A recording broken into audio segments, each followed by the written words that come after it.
Hello friends, आज हम लोग इलेक्ट्रोनेगेटिविटी के बारे में देखने वाले हैं। इलेक्ट्रोनेगेटिविटी होता क्या है? किसी भी कोवेलेंट बॉन्ड में शेयर पेयर इलेक्ट्रॉन को अपनी ओर अट्रैक्ट करने की टेंडेंसी ही इलेक्ट्रोनेगेटिविटी होती है। मान लो एग्जांपल हम यहाँ देखते हैं कि अगर हमने यहाँ HCl लिया, HCl, तो ये क्या कर रहे हैं? अपने इलेक्ट्रॉन को शेयर कर रहे हैं। दो एटम के बीच में दो इलेक्ट्रॉन का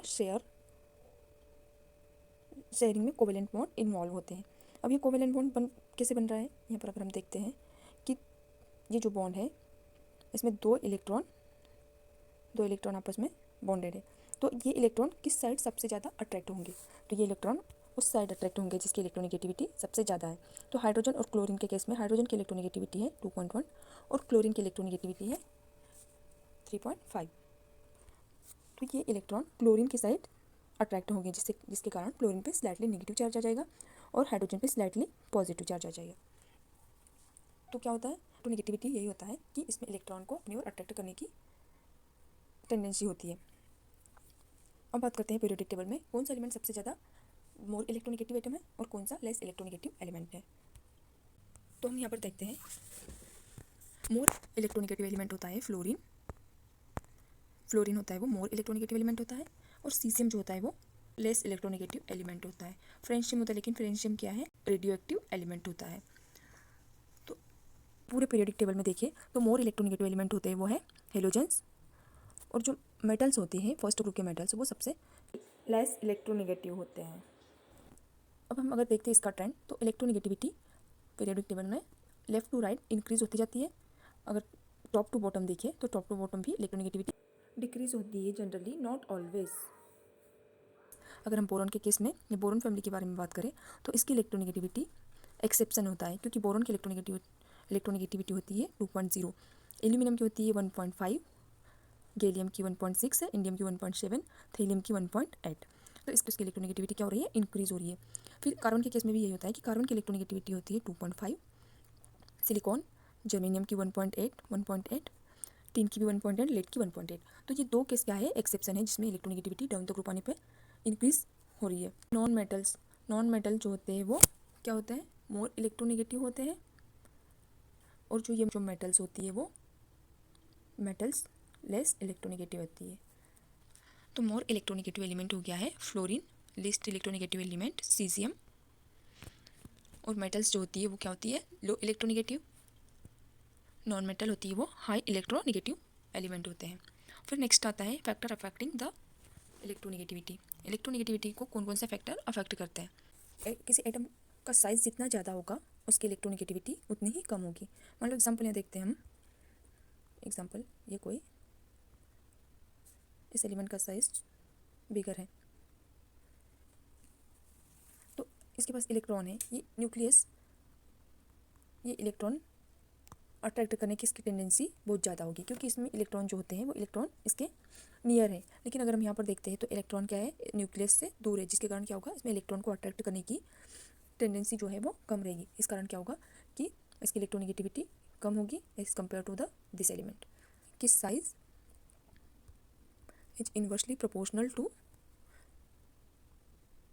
इलेक्ट्रोनेगेटिविटी। नेक्स्ट आता है effective nuclear charge. Effective nuclear charge increase होगा तो इसकी इलेक्ट्रोनेगेटिविटी भी इंक्रीज होगी।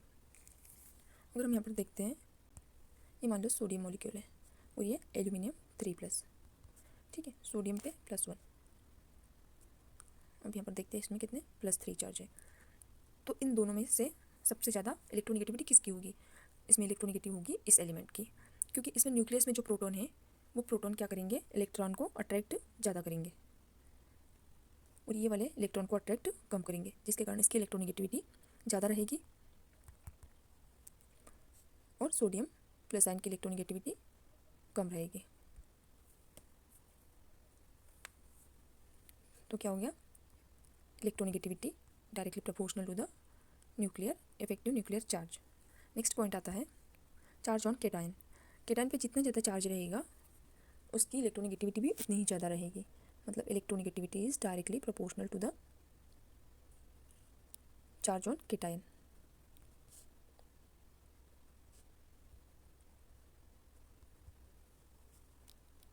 अगर हम एग्जांपल देखते हैं तो Fe2+ एंड Fe3+ में मोर इलेक्ट्रोनेगेटिव या फिर इलेक्ट्रोनेगेटिविटी किसकी ज़्यादा है, तो इसमें +3 चार्ज, इसका चार्ज ज़्यादा है, जिसके कारण क्या होगा कि ये इलेक्ट्रॉन को अट्रैक्ट ज़्यादा करेगा।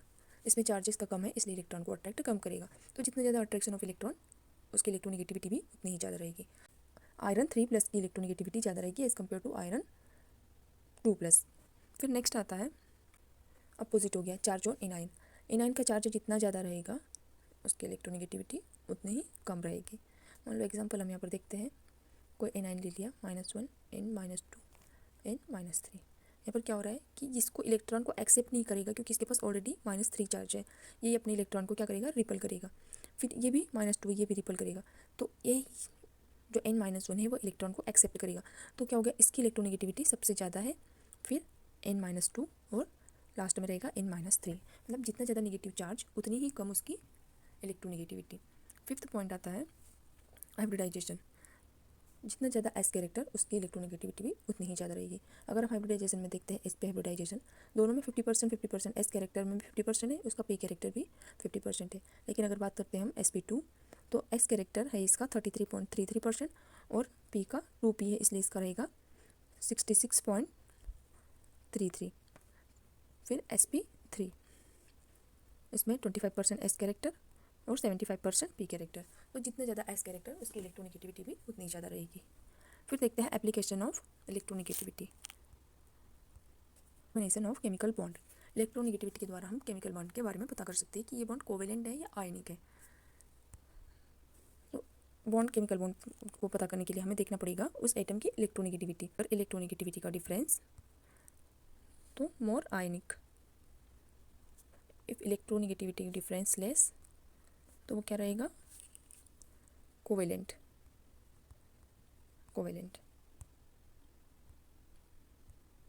ठीक है, अब देखते हैं हम एग्जांपल।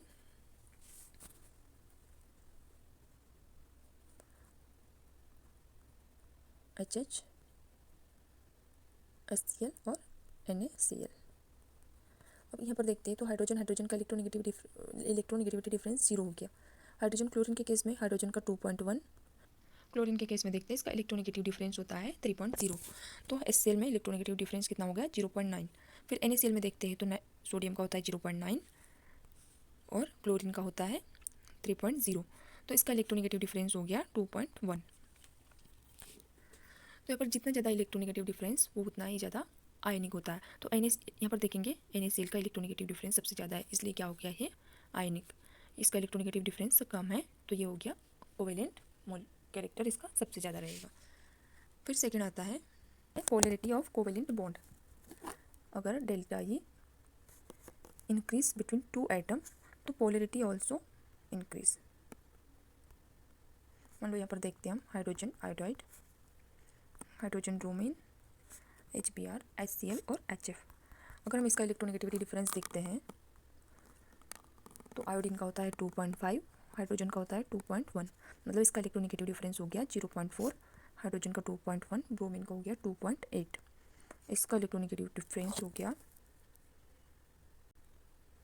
2.1।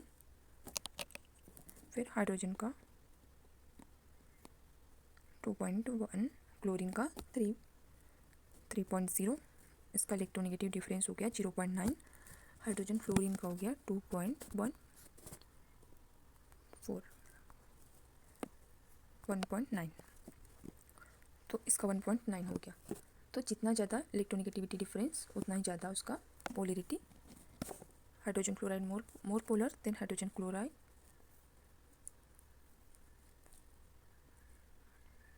सॉरी, ये 2.8 में से 2.7 और फिर हाइड्रोजन आयोडाइड। तो जितनी ज़्यादा इलेक्ट्रोनेगेटिविटी डिफरेंस, उतना ही ज़्यादा पोलैरिटी। नेक्स्ट आता है determination of bond strength. Bond strength directly proportional to the electronegativity difference. जितनी ज़्यादा इलेक्ट्रोनेगेटिविटी डिफरेंस, उतना ही ज़्यादा उसका bond strength. Hydrogen fluoride, hydrogen chloride, hydrogen bromide, hydrogen iodide. अगर इसका इलेक्ट्रोनेगेटिविटी डिफरेंस देखते हैं, तो आता है 1.9। इसका देखेंगे तो 0.9, 0.7 और 0.4।